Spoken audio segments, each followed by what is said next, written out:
नमस्कार दोस्तों। पश्चाताप बेटी का। हमारी ज़िंदगी में कई तमन्नाएं अधूरी सी रह जाती हैं और उसे पूरा करने का दूसरा मौका भी ज़िंदगी हमें नहीं देती। उस वक्त हमारे पास वो गुज़रे हुए लम्हों की यादें ही रह जाती हैं। ऐसी ही एक हसीन याद जो मेरे जीवन के किताब में है, यानी मेरे अतीत का एक पन्ना। मेरा नाम स्वरा देसाई है। आज मेरी माँ इस दुनिया में नहीं है।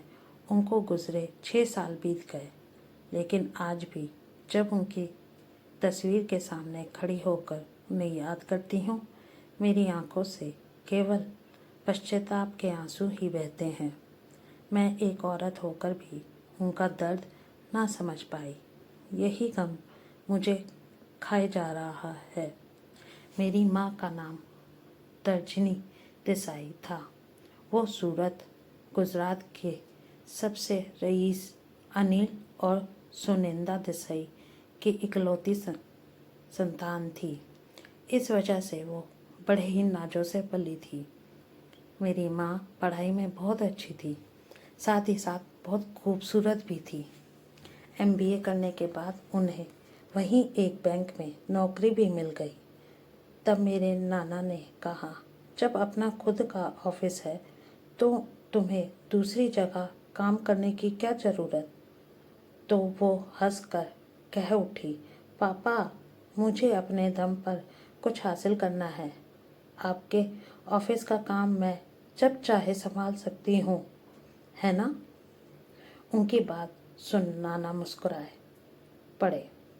बेटी जब जवान होने लगती है तब से उसकी माँ को उसकी शादी की चिंता होने लगती है। मेरी नानी को भी उस वक्त अपनी बेटी की शादी की चिंता ज़्यादा होती।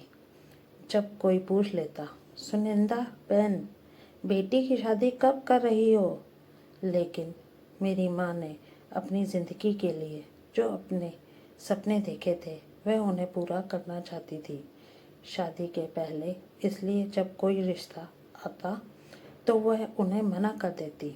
बैंक में नौकरी मिल जाने पर मानो उन्हें पंख मिल गए हैं गगन में ऊंची उड़ान भरने को। बैंक में बहुत जल्द उनका एक ग्रुप बन गया जिसमें सब हम उम्र ही थे।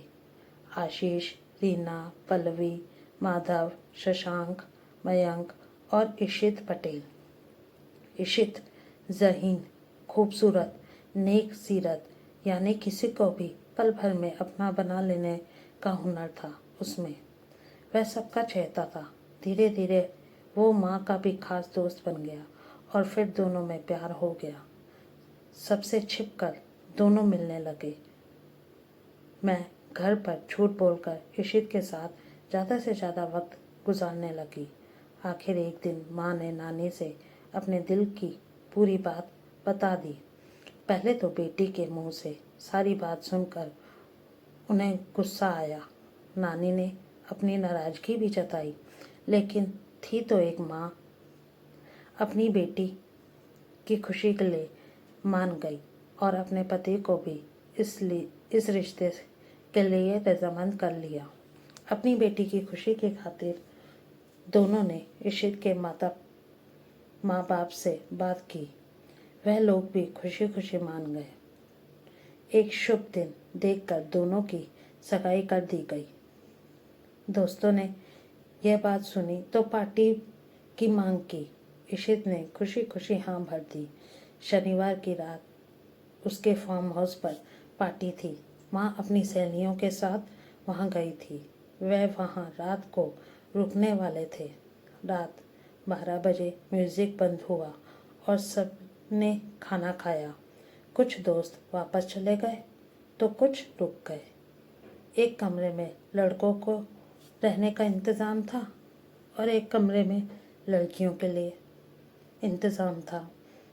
इन सब में एक शख्स ऐसा भी था जो अपनी बेइज्जती का बदला पल्लवी से लेना चाहता था। उसका प्यार कभी कबूल ही ना हुआ था। यह उसकी तौहीन थी। जिंदगी भर उसे याद रहे, वह ऐसा सबक सिखाना चाहता था। वह मौका उसे आज मिल गया। उसने पहले ही देख लिया था कि कौन सी लड़की कहाँ सोने वाली है। सबके सो जाने के बाद वो उस पलंग के पास गया जहाँ पल्लवी सोने वाली थी।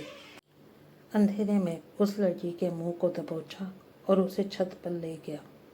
वहाँ उसने उसका बलात्कार किया। अचानक से हुए इस हादसे से वो लड़की बेहोश हो गई। वह दरिंदा चुपचाप अपनी जगह पर आकर सो गया। माँ के कमरे में ना होने पर पल्लवी ने उन्हें बहुत ढूंढा। उनके ना मिलने पर सबको जगाया। पल्लवी को अपने सामने देखकर वह दरिंदा चौंका। यह क्या है? तो कल रात मैंने पल्लवी के मुंह से यह बात सुनकर तर्जनी गायब है। उसके पैरों तले जमीन खिसक गई। और अगर इशित को पता चल गया तो वह उसे जिंदा नहीं छोड़ेगा। यह बात सोचकर वह बाथरूम में डर के मारे छुप गया। आज के लिए इतना ही। आगे इस कहानी में बने रहने के लिए मेरी वीडियो को लाइक करें, शेयर करें और सब्सक्राइब कीजिए। और अगर मेरी वॉइस पसंद आए तो प्लीज़ कमेंट करके ज़रूर बताइए कि आपको मेरी वॉइस कैसी लगी। और इस स्टोरी को पूरा देखने के लिए भाग 2 में मिलते हैं। धन्यवाद।